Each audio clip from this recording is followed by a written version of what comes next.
Welcome to the Newswire with me, your host, Tyler Dickerhoof. Today, we're talking about sports gambling. Most notably, what happened last week when Kash Patel and the rest of the FBI issued warrants and arrested some notable people, including Chauncey Billups, the head coach of the Portland Trail Blazers, as well as Terry Rozier, an active NBA player for the Miami Heat.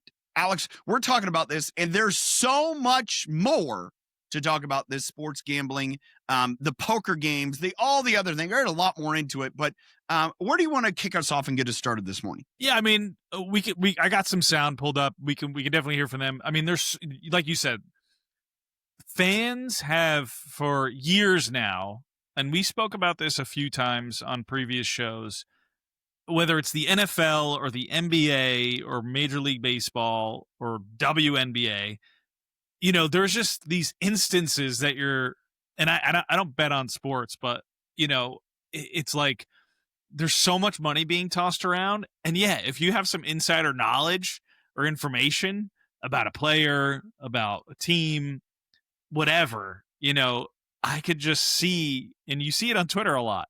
How could this happen? He just, this player does that, and then the game's over. They scored this point, or they should have scored this point. How is that a penalty? Who's involved? The refs? You hear a lot. Yeah. The refs. Well, let's go to a couple different angles here. Gambling in sports is not new. Shoeless Joe Jackson, the fabled the White Sox, right? They're called the Black Sox because of the Shoeless Joe Jackson being caught in gambling. That's the whole movie Field of Dreams, where they were just so pained because they, essentially got kicked out of the sport for it. Then you move forward to Pete Rose and, his entire legacy that was tarnished because of the gambling. And, they said he wasn't gambling on his own games that he was the manager of, and that tipped the hat. And, so when you look at this idea of betting in sports, it is not new. The new thing is how over the last couple years, it has become so easy. And all of the gambling advertisements that happen in all of the professional sports, all of these sports pundit, all these sports talk shows, all they are absolutely funded by they have their own ESPN, for years ESPN they wouldn't talk about gambling at all. They would almost make a joke of not talking about it. Now they have full segments because they have their own online gambling platform, ESPN Bet. And, I look at this as like, dude, you're asking for it. One. The other part that I think is really challenging, and as you see, it's played out where Jonte Porter, a couple years ago, a player for the Toronto Raptors, gets caught up in a gambling ring, gets thrown out of the league. Well, the reason why, and this is what I think is happening with some of these players, is they're going to they get into a bad place. They get in debt. They get into, hard money. And all of a sudden the people are like, hey, you're a professional athlete, right? You can make me some money here.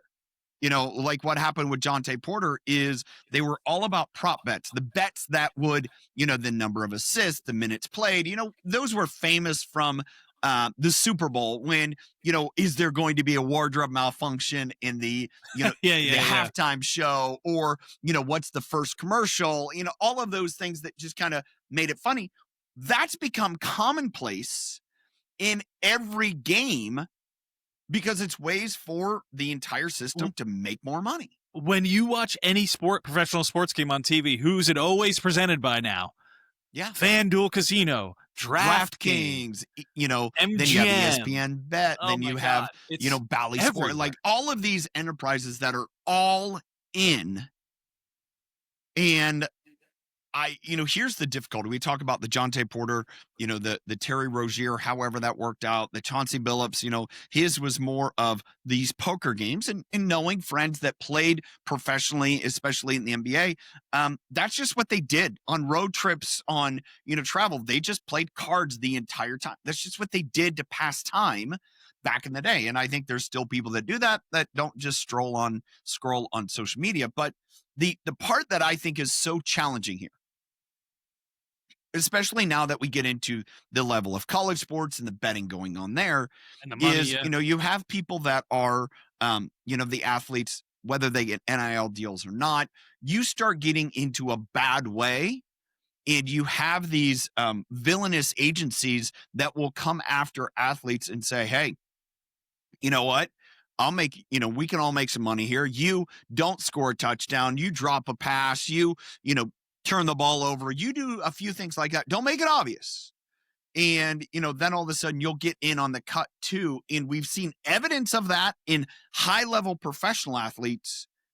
Dude, that it's going on other places. And not only the athletes, what about the referees? What about was the guy's name?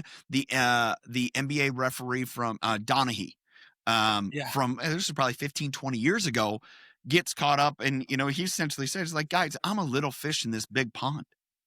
Like, come on. One of the names that was tied to some of the implications here was Gilbert Arenas. Gilbert Arenas years ago got caught with illegal firearms and firearms in his locker in his for the Washington Capitals. And it's been documented by several people. I think it was Wizards. Excuse me, the Capitals, the hockey team. Yes. Well, thank you for correcting me. The Washington Wizards. I was thinking where the long time ago Washington Bullets. Anyways, hilarious name. Anyways, he came out and, there's been some interviews looking back now as he was absolutely tipping his hand. Like, you're coming after me, man. There's a whole big world. This is bigger than you know. This is a whole big world of like illegal poker games and rigged poker games. You have, Gilbert Arenas saying, I'm going to play poker with Damon Jones and LeBron James. Oh, what? LeBron James. A lot of big games getting thrown in there. LeBron James. And here's the interesting story. There was a Jeff Teague, who was, I think, another player.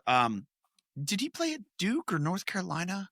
One of those schools. Kentucky, maybe one of those three. I just remember blue and white.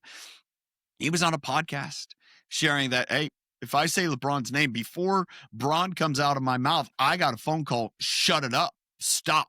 Don't say another word. And he's like, boys in on it. And, the funny thing is, then you have Chauncey Billups leaving the detention center wherever he was detained after being arrested. And what is on his, sweatshirt?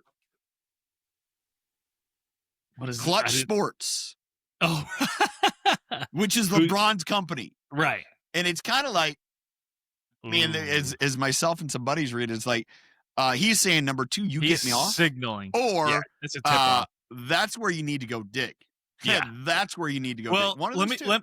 Let me play the first soundbite because I think it will take us into a direction where it's getting where it's somewhat here. Let me play it, and I don't want to tip my hat. I want to get your reaction to this sound first, and then we'll go. And so this is the first soundbite from I know one of your favorites, Stephen A. Smith. Here we go. 1 second. We know what world that I live in terms of politics. How many times, for one incident after another, have I said, Trump is coming? He's coming.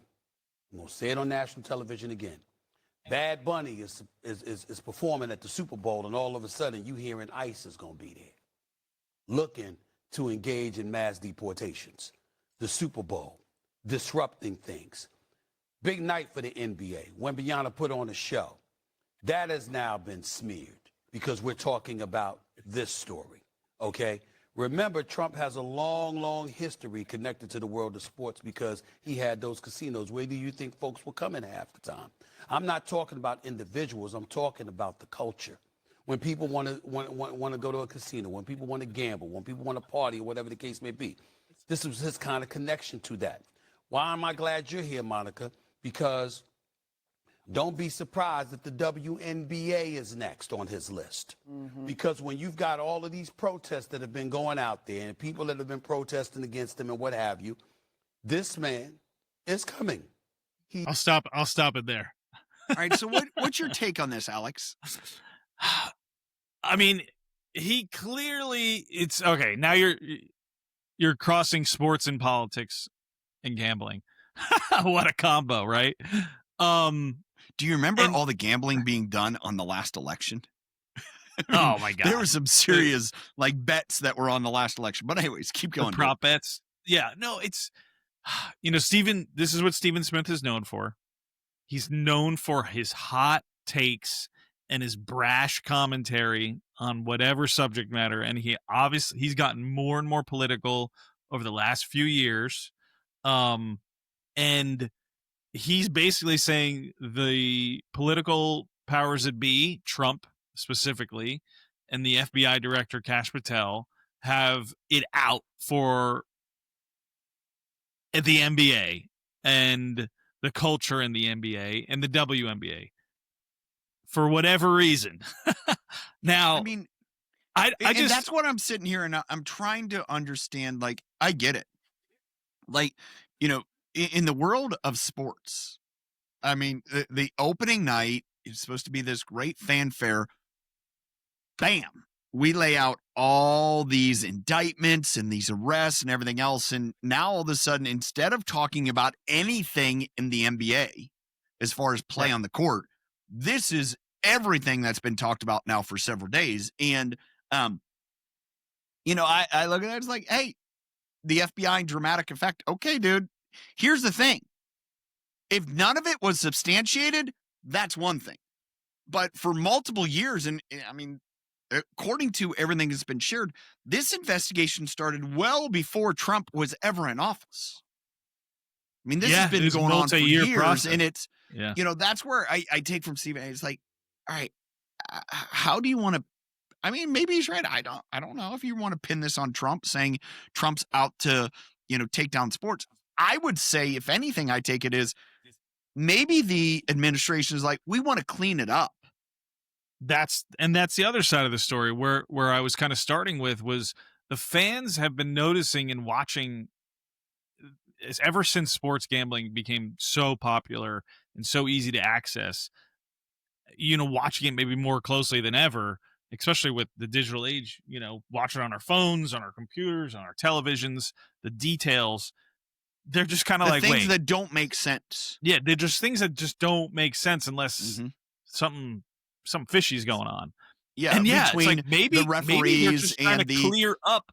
Cause I mean, the NBA's been on a decline. The baseball was on a decline. Football is hanging, by a thread in terms of the games they once were. And I'm not saying illegal gambling wasn't happening in the early 90s or the early 2000s or the mid 2000s.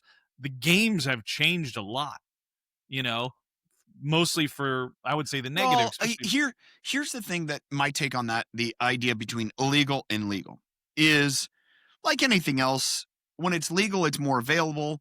I think you entice other people to participate, depending on, whether it's legal to get some nefarious actions or products.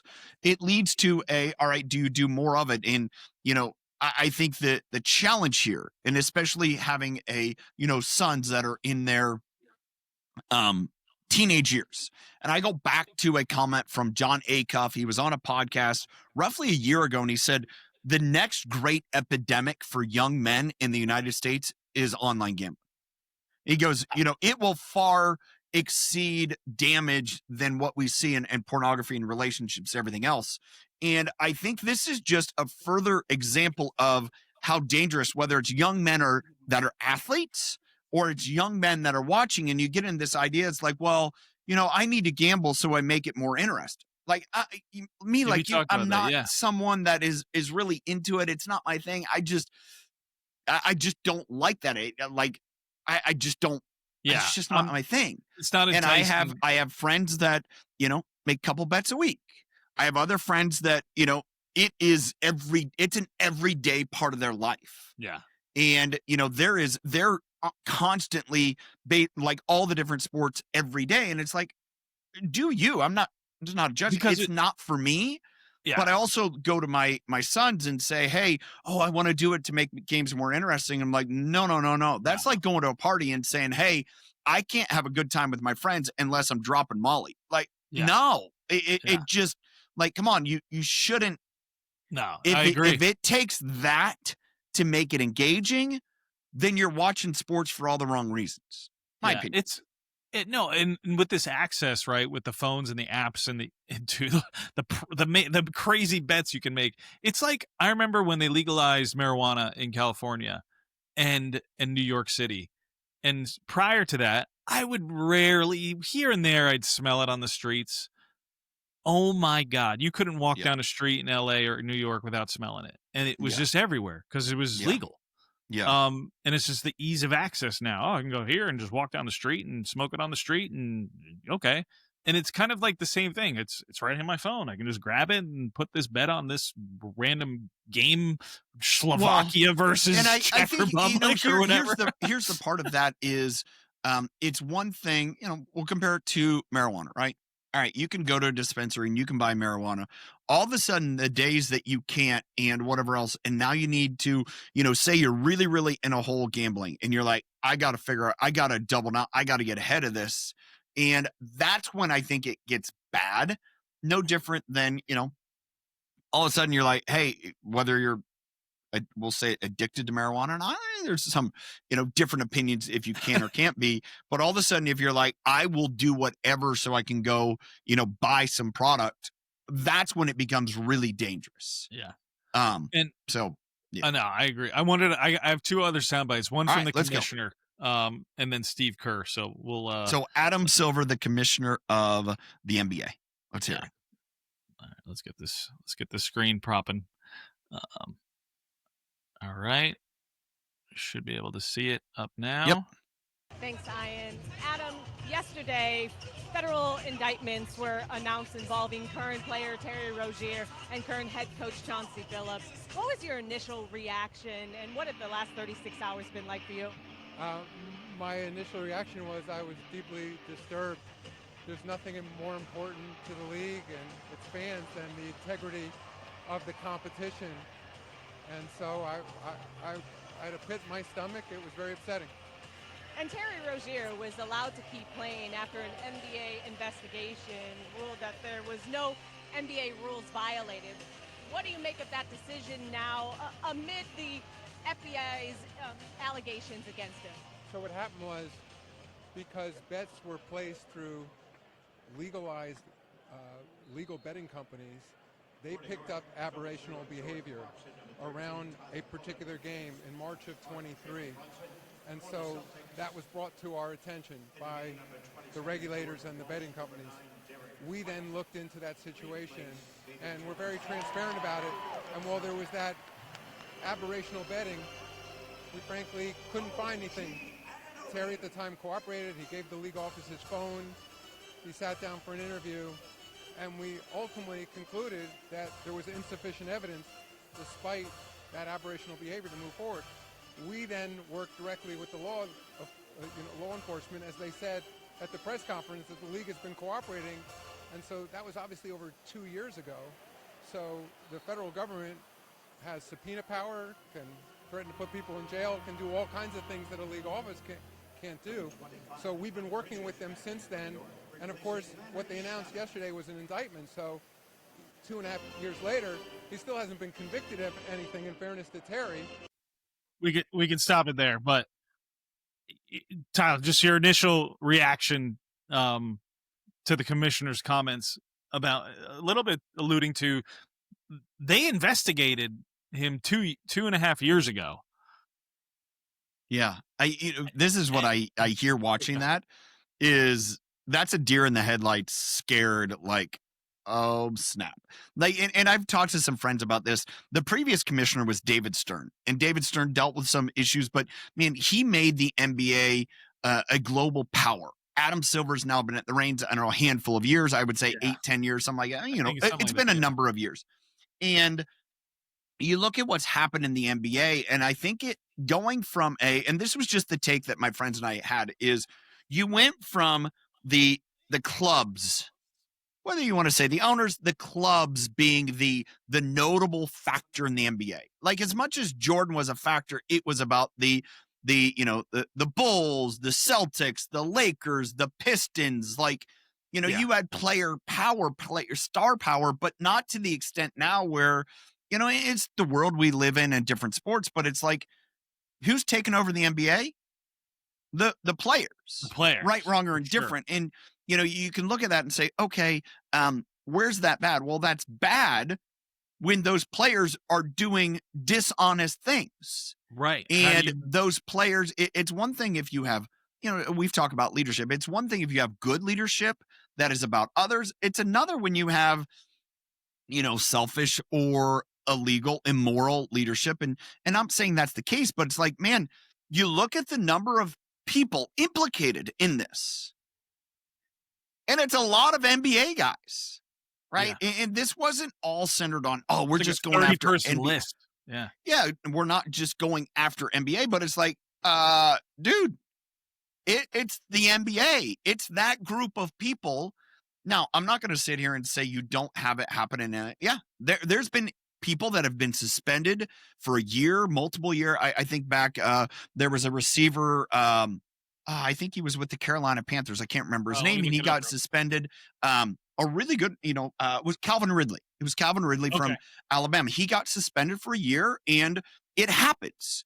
Yeah. But you don't see the extent of what we've seen now, multiple years of this stuff going on in the NBA. That's my first take. Is Adam, you got a problem, and you've given away too much of the authority and power to be able to control this, and now it's I'm not going to say it's going to ruin the league, but as a buddy of mine said, you and your family, between your wife taking your boys stuff, have invested in games. It's like, yeah, I don't really have a reason to invest now, because it's become, you can go watch the Harlem Globetrotters and you know what to expect. You're paying for that. And if you're, going to engage in the NBA, I guess you're going to have to pay, knowing, man, there might be people on the take. Yeah, and that's been, so Silver came in 2014, right around when I stopped watching basketball. And because I loved basketball growing up. I loved it. It was a much tougher sport. And as you watch through over the decades, the last 20 years, it deteriorate, in my opinion, into a foul 3-point contest where, the littlest you can't even drive a lane without everything being a foul. Well, here's something that I want to parallel that, right? The surge of European players in the European game in comparison to the American game from a professional and amateur.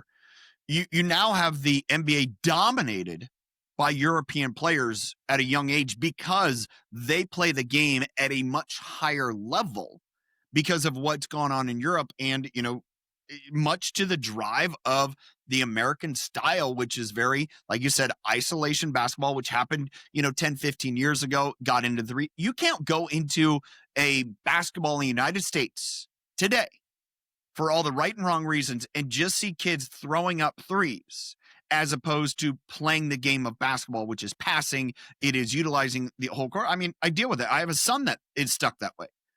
I talked to my son last night. I said, hey, you have basketball season coming up. You need to learn how to play baseline to baseline, and enough of this foul line to foul line. Yeah. That's not basketball. And if you want to make the team, you're going to have to understand, you're going to have to get in and throw a few elbows and be physical. That's basketball. And this idea where I just kind of want to play foul line to foul line and not get into that's not the game. And I don't know. You see that on professional, you watch an NBA game, and so much of the game for a lot of teams is foul line to foul line. I want to hit a logo three. I'm 6'11", and I don't want to go. I don't want to go in and play on the block. I don't want to rebound. I don't want to do those things. I'm going to stand out on the 3-point line and just wait until something comes my way. And I'm like, that's not the game. Yeah. As it truly is. That I love to watch growing up. No. But and it, and this is more of a question too for you. With the game, sticking to the NBA, evolving to what it is become, and it's so easy to manipulate when it is that easy to draw fouls or do certain things, and the whistle's being blown all the time, opposed to 15, 20 years ago where it was much harder to draw a foul or do something. I just feel like the toughness and the leadership within the game has changed, where, I don't know, do you feel that it is easier to I can kind of do this or that, and that's pretty easy to draw this many fouls, and I'm out of the game. There you go. $200,000. I can't say that I watch enough to be able to really, discern that one. I would say, we always see this, whether it's the everyone complaining about Patrick Mahomes and the Chiefs getting calls that no other team gets, and it's like anything else. If you want to make that story, you can.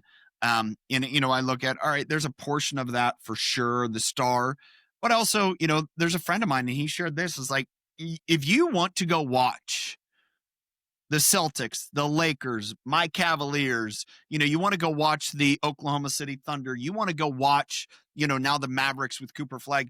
You want to go watch that player. Plain and simple. That's what people want to tune in and watch. And this goes back to, because it's become so player-centric, people want to watch the player rather than the team. All right? If, for example, the Jets, you want to go watch a Jets game and you're like, Justin Fields is my absolute favorite. Man, I don't want to go watch the Jets unless he's playing and he's out with a concussion, which happens as a quarterback. Yeah, you know what? They're probably going to lose. I don't want to go. Right. And when you're so centric on a player, man, I think that makes it challenging. Well, that's what the NBA's done, and with the number of games. And so, is there, hey, we got to protect our guys because we've made them our guys. If we don't highlight and protect our guys, then people don't want to spend, $150 to $200 a ticket a lot of times minimum to get in the arena. And you're like, no, I really don't. Like, and that's the league. Again, they're these like mega blockbuster trades, where not to bring up LeBron again, but, LeBron going from Cleveland to Miami, back to Cleveland. It was such a show. It's like, it's if you look at that show, right? And not to take that away, but look at that show of comparing LeBron and what he's done over his career. Who's the next closest to essentially stranglehold a sport in the NFL? No one.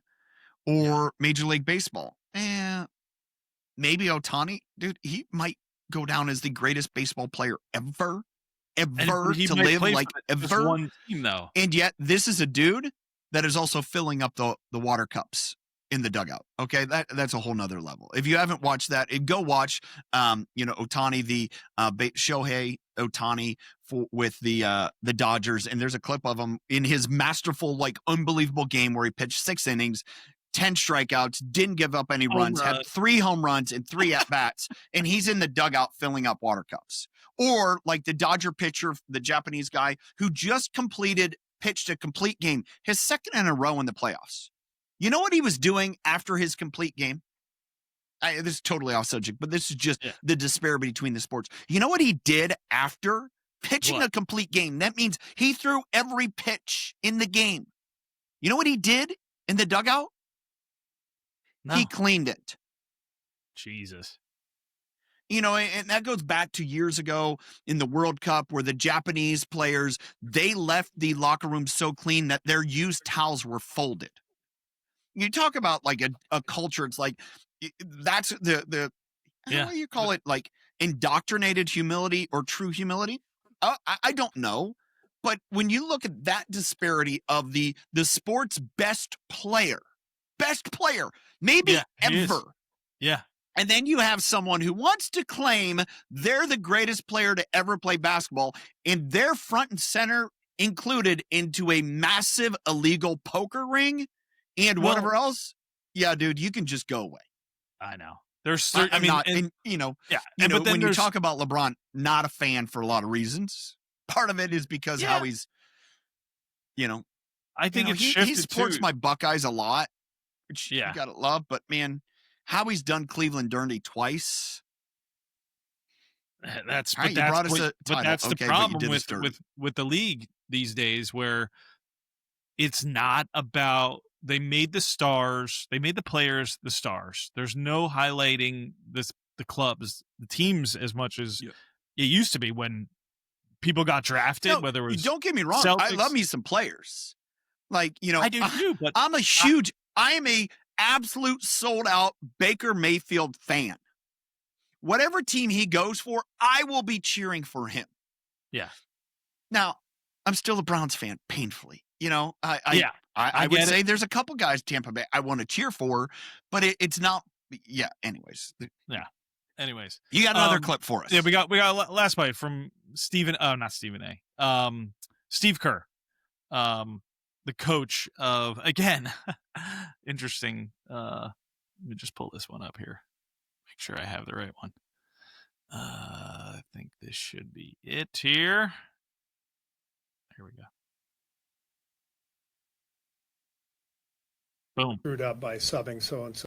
The biggest thing is that our players face a lot of wrath of fans. You know, I know I've talked to our guys. Our guys get nasty social media posts from people who have bet on games, and that's the thing that I don't like, you know, about this the most. I mean, just you know, our players should not have to deal with that, but they do.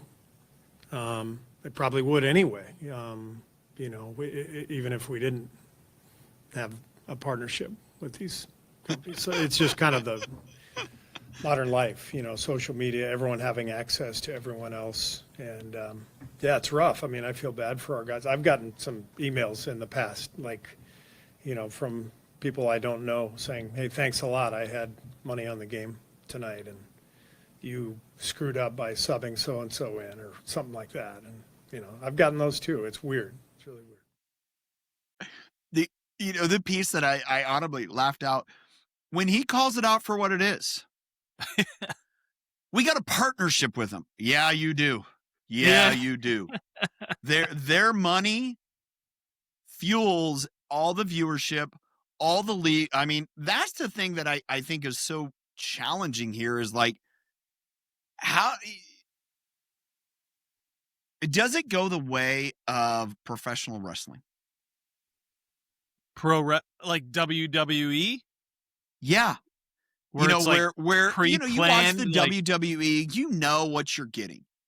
It is scripted. It's It is pure, you know, dialogue, comedic entertainment factor. Yeah. That's it's it. There's almost no like chance. a soap opera. It's written, Absolutely. scripted. And it's real. I and- mean, people get hurt and stuff, but like, it's I mean, scripted. they're stuntmen. I mean, they're stunt. a lot That's of a them good are- way to put it. They're and, stuntmen. You know, so when you look at that, it's like, do our professional sports go? Do they become that? And I would sit here, and I'd as stop we've watching, talked I'll about, tell you that. and it's kind of a little bit, if you said, the NBA is just one step away from WWE. Except for it's not as entertaining. Okay. They're just shooting balls and hoops. I mean, many nights, it's kind of like watching, if you were to watch the WWE, and I haven't watched it, I don't know any of the characters, but, you know, I'll go back to when I was in college, we watched it all the time. Oh, I like used to Monday watch Night all the time Raw, as a like kid. we watched, and that was the heyday of, I loved it you know, back in the day. Stone Cold Yeah. Steve Austin. You had The Rock. You had Goldberg. I mean, good stuff back in the early 2000s. Oh, it's great. And, you know, it would be like today where, you know, Webb and like there was just last night, Austin Rivers from the Los Angeles Lakers went off, had 51. Okay. It's all of a sudden now where you start having, you know, SGA with the Thunder, and every night it's these massive points. It's just like, let him score. Him score. It's like, no, pull in I'm thinking of the Bad Boys, you know, Detroit Pistons, where you had, you know, Charles Oakley, and he was with the Knicks as well. I think Oakley was with the Pistons for a little, if not, but those type of people, the hardcore Pistons or like the Knicks, it's like, you want to come through the lane, you're going to be eating an elbow. And good luck with those chiclets in your mouth. Like, and dude, Shaq, that's what's going to happen. Yeah. You know, even Shaq, and it's like, instead of, or, you know, what they've done is they get farther out, right? They shoot from outside, and it's like, no, I'm just going to dive at your knees. And Shaq says it all the time. I think it's interesting, but this comes back to the player power. And if that's the case, and all of a sudden now, you know, the star player is hurt and I don't get to go see the star player, like I paid to go see Michael Jordan. I didn't pay to go watch Steve Kerr. Like, Right. I paid to watch Michael Jordan, not Yeah. Tony Kukoc and Steve Kerr. I want to see Michael Jordan and Horace Grant and those dudes. I don't want to see the guys down the bench because they're hurt. And it's like, it's hard because, there's injuries all the time, right? And it's just. But also, I mean, Michael was Bulls, Wizards. asshole. Well, that was he retired. I mean, that was at the very end. But like, he was an asshole. If you watch any of his documentaries, he worked hard and he put so much pressure on greatness and to be perfect on all his teammates, where some guys did not like him. A lot of guys didn't like him. And it was just like, but I respect that. Like, dude was an amazing talent, but he worked his ass off. Because when he came to the Bulls, I think it was the Celtics and the Lakers were the big two at that time. Yeah, and you had Larry Bird and Magic, and they were tough. And then you had Michael come in, you're like, whoa, who's this kid? And they threw him around. I mean, it was just such a and the Pistons at different that point. mentality of a game. Here's the difference that I think, and this is what I've picked up from people that have a good friend that played for the Cavaliers in that era, and he defended Jordan on a lot of occasions. He was an all-star in those years of defending Jordan, and the one thing that I recognize is Jordan appreciated his competition. He understood he was only as good as having to go against those guys. And I think that's the difference, today in watching some of the star power. You don't have Steph Curry coming out. It's like, man, I want to go against LeBron because he makes me better. I want to go against, X, Y, and Z because they make me better. Let's go have those matchups. It is more of, there's like the animosity between each other. It's like, well, if you get yours, I got to get mine, and I'm going to one up. And it's like, dude, like that isn't how the game works. It goes back to like last night. And some friends and I talked about this, and maybe, Aaron Rodgers and Jordan Love played last night, Sunday Night Football. First time Aaron Rodgers has played against the Packers since he left years ago. And a lot of stories have come out in the last week or so of like, there's no animosity. He's like, I want to retire a Packer. I loved my career there. And you know what he tried to do to uplift Jordan Love. Yeah. And, this was the guy that was going to take his job. He took Brett Favre's job, and yet there wasn't that animosity. He's like, I'm going to make you better because that's my job. And, we don't see enough of that. It comes back to leadership where leaders feel like they're in competition with those in their organization on their team. It's like, yes, you're in competition to win games in the NBA, but man, they aren't, if one team dominates, then people don't want to watch either. If it's just all about a player and not a team, as we can see, people don't want to watch that. I mean, I think, there is leadership issues within the NBA. It's from the top down. I mean, I don't know. We'll see. Again, we'll see how all these indictments go and how this is going to unfold. And I think I don't know how it's going to. Here's the thing that and one last piece is the rest of the sports. They're going there too. Now, have those other sports done a better job than the NBA watching, policing, educating? Here's one thing that I know, and I know a friend that has been involved in the rookie forum for the NFL. They go in and they talk about all this stuff. They give them resources. They tell them about the dangers. They help them. And, there's been a couple of players that have still got caught up in it, right? They still have legal battles. But to the extent of, I don't think the NFL has gone as ugly as what's happened in the NBA. There's been the Major League Baseball. You've had some, performance enhancing stuff. You've had, some of the, more legal battle, but not to the extent of what the NBA. And it's kind of like, dude, you're the ugly, you're the ugly one. So fix your stuff. Yeah. I agree. All right. Well, thanks for everyone watching in today. Make sure to hit the subscribe button on YouTube, as well as the bell to get notified whenever we drop content. If you're watching on social media, please engage with us, share your thoughts. Would love to get your opinion and as well your take on this. Till next time, choose to lead with impact.